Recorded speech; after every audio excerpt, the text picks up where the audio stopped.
Hey very good afternoon to all of you my dear students. देखिए बहुत सारे calls आते हैं, कई बार बच्चा पूछता है और इसमें तो बहुत ज़्यादा पूछने लगा है कि sir examination of NEET will be twice और only one time. So definitely एक बार होगा और वो भी विथ पेन एंड पेपर होगा जैसे हुआ करता था। इस बार ना तो सिलेबस में कोई चेंज है और ना पैटर्न में कोई चेंज है। इतने शॉर्ट नोटिस पे गवर्नमेंट भी, कोई भी education minister it's not going to change the same. Yes 2022 के लिए definitely there will be certain changes, but 21 के लिए there is no change. And definitely June July means June last और July first week में paper हो सकता है definitely. तो you have got to much time and remember that students कि paper वैसे ही होगा जैसे होता आया है। देखिए गवर्नमेंट को भी पता है कि आप सभी लोग किसी ना किसी तरीके से कोचिंग ले रहे हो। स्कूल में भी जो पढ़ रहा है उसको पढ़ाया ही जा रहा है, ऑनलाइन पढ़ाया जा रहा है। That means everyone is studying. Yes definitely कोई भी नया चेंज करने के लिए कुछ ना कुछ पहले से बताना होता है गवर्नमेंट को, एंड गवर्नमेंट ने ऐसा कोई कुछ भी नहीं बताया। तो definitely this time government is not going to change the pattern. This time means for 2021 and definitely.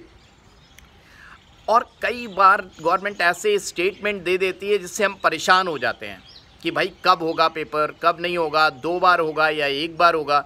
तो डेफिनेटली अगर आगे भी चल के 2022 के लिए भी जो लोग प्रिपेयर कर रहे हैं, आगे प्रिपेयर कर रहे हैं और वो सोच रहे हैं कि 2 बार होगा, 3 बार होगा, तो definitely what you are suppose to do, आप ऐसा पढ़िए कि 1 बार 2 बार हो, उससे आप पे कोई फ़र्क नहीं पड़े, कितने बार भी पेपर हो। आप अपनी पढ़ाई सॉलिड रखिए। मैं अगर स्टूडेंट होता तो मुझे भी बहुत फ़ख्र से कहना बड़ा मुश्किल होता कि यार what should I do, but definitely students आप पढ़ाई अपनी इतनी बढ़िया रखिए। क्योंकि देखिए गवर्नमेंट कभी कहती है इतनी सीट्स बढ़ गई, ये कॉलेज और खुल जाएंगे, तो बच्चा सोचने लगता है अगर 4 कॉलेज और खुल गए तो मेरा चांस बनता है कि नहीं बनता है, या कहीं का डोमिसाइल चेंज कर दे। चंडीगढ़ के लोग पेपर दे सकते हैं, हरियाणा के नहीं दे सकते हैं, हिमाचल प्रदेश वाले सब जगह दे सकते हैं, दिल्ली वाले कहाँ दे सकते हैं। बहुत कन्फ्यूजन्स क्योस रहता है बच्चों के दिमाग में और बच्चा इसी चीज़ में उलझ के पढ़ाई थोड़ी कम कर देता है, या अनसर्टेनिटी उसके दिमाग में वह पो की स्थिति, मतलब क्या करें कि ना करें कि कैसी मुश्किल है, ये बहुत ज़्यादा दिमाग में आने लगता है बच्चों के, राइट। तो आपने क्या करना है, आप मन लगा के देखिए इस साल तो कुछ होना ही नहीं है, ये मान के चलिए जून लास्ट तक पेपर होगा। आप ऐसे मान के चलिए, आप बिल्कुल मत सोचिए कि जुलाई में होगा, कब होगा तो हम क्या पढ़ लें। आप मान के चलिए कि भाई 25 जून मीन्स जून लास्ट, अब वो जुलाई मिड जुलाई में हो जाए, फर्स्ट वीक ऑफ जुलाई में हो जाए, अरे अगस्त में जाके हो जाए। आप अपनी प्रिपरेशन ऐसी रखिए कि यस जून मान के चलिए जून लास्ट में पेपर होगा, लास्ट वीक ऑफ जून मैंने ऐसी प्रिपरेशन करनी है, राइट स्टूडेंट्स। तो वन थिंग, पेन पेपर की स्टाइल में जैसे पेपर होता था वैसे ही पेपर होगा। दूसरी बात, जून लास्ट में एक ही बार होगा, जून लास्ट और जुलाई, राइट, एक ही बार होगा। बस पढ़ाई में लग जाइए।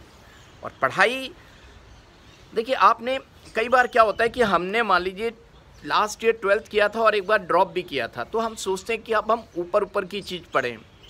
बहुत सारे स्टूडेंट्स हैं, they go for hi fi things, और जब मैं टेस्ट लेता हूँ तो नंबर ऑफ टाइम्स क्या होता है कि वो टफ क्वेश्चंस कर लेते हैं, but they get failed in easy questions, और उनका क्या होता है कि सिली मिस्टेक हो गई। अरे सिली मिस्टेक नहीं होगी, आप ध्यान दीजिए बेसिक्स पे। चाहे आप फर्स्ट टाइम 12th कर रहे हैं, चाहे आप 12th करके 13th में हैं, जो भी हैं, आप बहुत ज़्यादा भी जानते हैं तो भी फ़र्क नहीं पड़ता, और आप कम जानते हैं तो भी फ़र्क नहीं पड़ता। आप बेसिक्स मजबूत रखिए, और ये नहीं कि आप बस NCERT से ही आएगा, नो।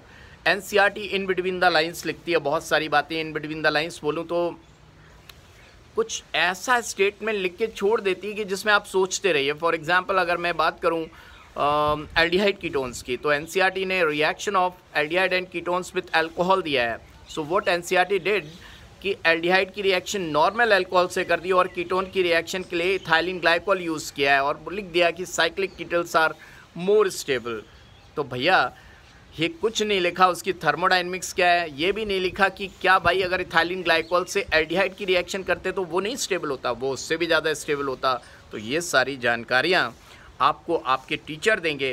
तो टीचर अच्छा होना चाहिए, मेहनती होना चाहिए, यानी कि जिस कोचिंग में भी आपने एडमिशन लिया है वहाँ पे बढ़िया से पढ़िए। आपके टीचर ने आपको कार्बोहाइड्रेट पढ़ाया है कि नहीं पढ़ाया, बायोमोलिक्यूल्स पूरा पढ़ाया नहीं पढ़ाया, नहीं पढ़ाया, तो आप उसको पढ़िए मन लगाकर। Polymers, chemistry in everyday life, purification of organic compounds, crystallography, chromatography, distillation, fractional distillation, ये सब चीज़ें जनरली बच्चा छोड़ देता है, टीचर भी छोड़ देते हैं। Don't ignore it. 5 क्वेश्चंस यहाँ से बनते हैं, उनको अगर आपने छोड़ा तो फिर कोई एक्सक्यूज़ नहीं होगा। ये कोई एक्सक्यूज़ नहीं होता कि आपकी कोचिंग में नहीं पढ़ाया गया। तो go for it, try for it, all the best. फिर मिलेंगे पढ़ते पढ़ते।